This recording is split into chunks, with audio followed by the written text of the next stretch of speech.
Hello, ladies and gentlemen. Once again, good morning, good afternoon from wherever you're from. My name is Pretty Christina.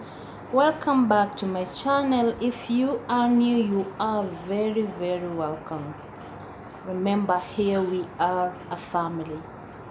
Welcome to my today video. And today's video, I'm gonna talk about what to expect in Saudi Arabia, and I'm gonna share my experience in Saudi Arabia. So let's go. So what is it like to go to Saudi Arabia? Well, it started like this. When I was told, there is chance to go and work to Saudi Arabia, I got very excited, and I was over the moon, like I was going to work in Saudi Arabia. Oh my God, when we arrived in that country, when I traveled, I'm using the word we because we are just many Kenyans who were lured to go to work in Saudi Arabia without knowing what was there. So let me talk it my personal experience. So when I arrived there, in the air, like when we landed from the Jeddah airport, I'm like just the environment and the people, how they were. I was just blown away. I'm like, hey, look at these people, look how they look like. And it was it was weird. And then what I was surprised was, like I came from Kenya wearing like this, I had this nice dress with me. Yeah, that's how we from Africa usually put on. So I entered there, and like those people were on the road were just staring on most of us. And we were taken like to the office, so we entered the office, and this person is like, yalla yalla yalla, and I'm like, what is yalla yalla? So they kept using this word yalla, and I'm like, oh my God, I'm finished. I'm finished. So when we went to the office, I'm referring to myself and the other girls who are in my company. We were taken to the office where we were to spend like 3 days before our sponsors came to take us. So after 3 days, it's when we were told, you know what, your sponsors live in different places, so you're going to travel. And we thought we're gonna maybe travel at a small distance, or maybe we're gonna board another plane. But it was away from the truth. From the truth. Do you know what happened? That third day at night, I had this person in charge mentioning my name is like Christina, and the other girls, blah blah blah, their names. And there was this small car, and we entered the car. Do you know where we went? Hey, we were kept in the boot, like like bags. We were there, 10 of us. It was horrible. The car is small. The car is very small, and we were traveling to Najran, you can imagine. And we kept asking this driver, like, how can you put us in like, how can you put us in here? Can't you see we're suffocating? I'm telling you, that journey was very, very, very tiresome. We were tired. And one of the incidents that I actually remember is one of the girls we had, she fainted in the car. And that's what Kenyans can pray. You Kenyans, hey, prayers can flow from nowhere. That's the time I learned how to pray. Like, we prayed for this girl. We were like, hey, we have to continue, my sister, we are in this journey together. And our prayers, I think God was present, and he heard our prayers, and she was revived. So we traveled from Jeddah to Najran via this car, and we spent 2 days on the way, because wow, this journey was tiresome. And in addition to that, we had the people, we were not eating well. We had developed the eating disorder, like, we had changed our country. We're using to eating food from our country. Now we find hobos, they bring us just funny things, and we're like, hey, this is not our food. Like, I got bored. It was very boring. And that's the beginning of it. So by the grace of God, we arrived now in the Najran. I think it's the office where my sponsor was supposed to come and pick me.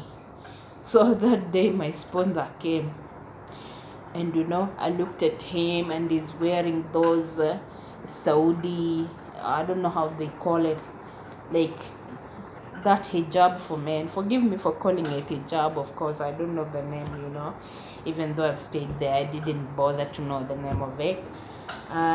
He came, and he was wearing this robe, and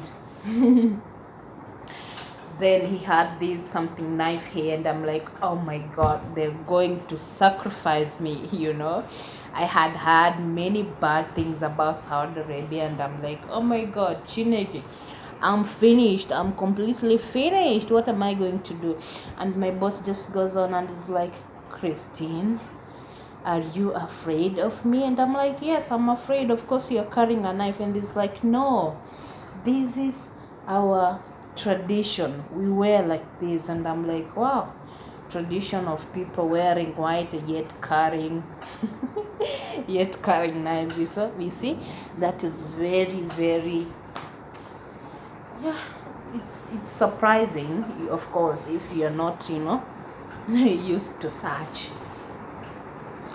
So after that, I went home with my sponsor, and the first welcome I got was from his wife. He was just like, yalla yalla yalla ro hammam, and she's like, hurry, and I'm like, what's wrong with this woman? Anyway, I was tired and I went to shower, so they called me to take food, and I slept.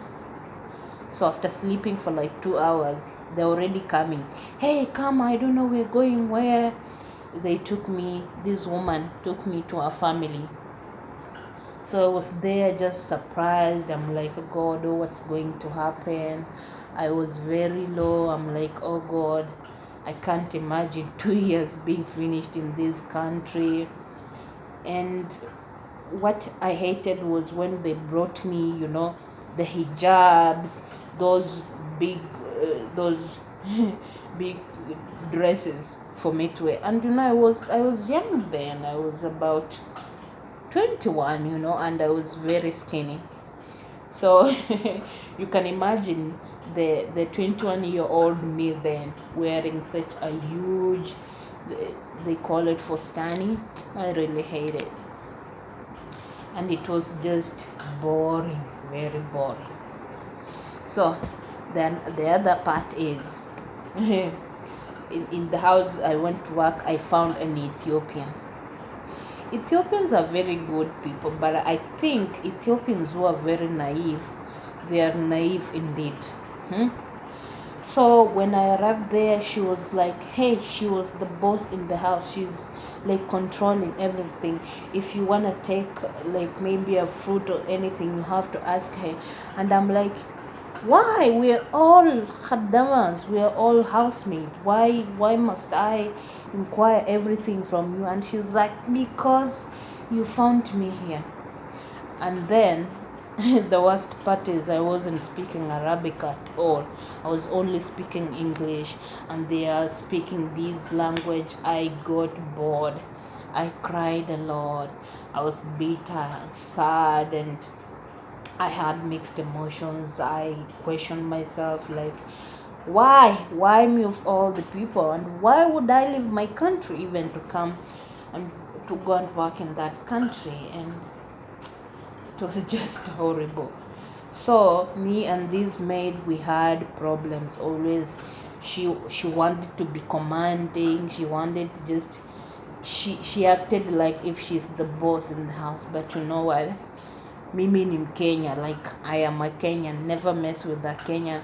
So we kept fighting until at last I won, and I'm like, hey, let's have that boundary, boundary, like the line was drawn, like, hey, don't you dare like close my line, don't close. And that's how peace reigned.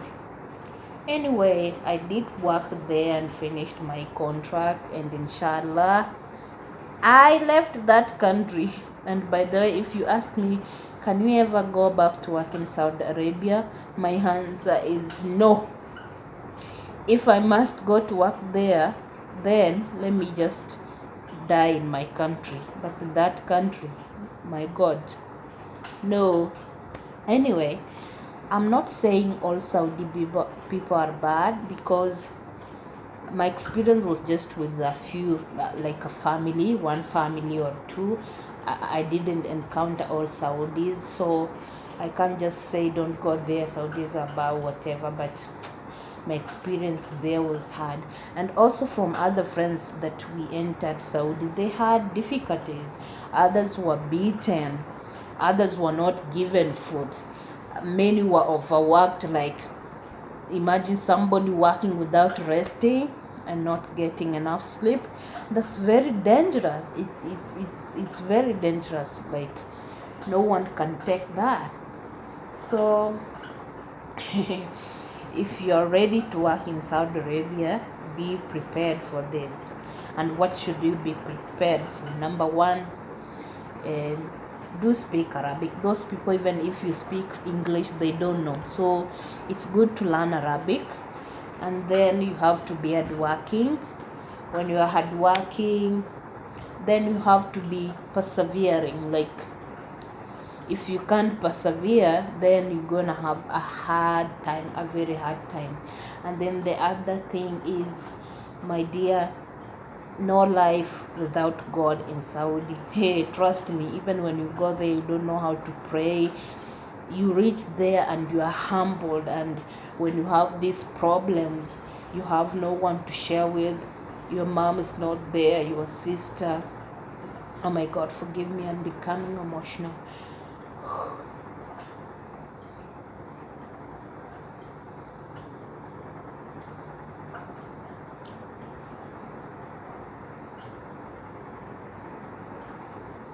Your mom is not there, your sister, your brother, your relatives, they're not there, but you're just alone. That's the time you feel alone. If you've ever felt alone, it's when you go in a country and you just mean nothing to people. That's when reality will hit you. Anyway, I'm not exaggerating. That was my experience in Saudi Arabia. And currently I'm not working there, so God is God.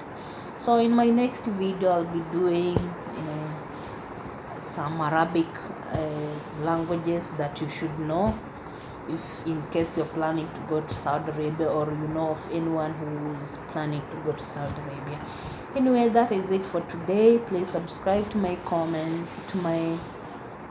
subscribe to my YouTube channel, comment and like this video, give it a thumbs up.